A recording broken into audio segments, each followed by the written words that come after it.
কক্সবাজারে জেলা পর্যায়ে তামাক বিরোধী প্রশিক্ষণ অনুষ্ঠিত হয়েছে।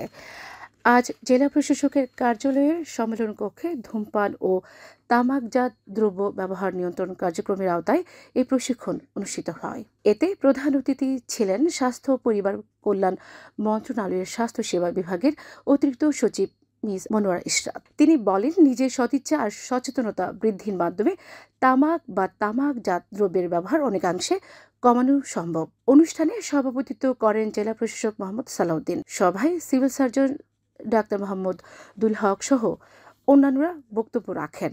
এ সময় সরকারি বিভিন্ন দপ্তরের কর্মকর্তা, chamber of commerce and industry ও স্বাস্থ্য বিভাগের কর্মকর্তারা উপস্থিত ছিলেন।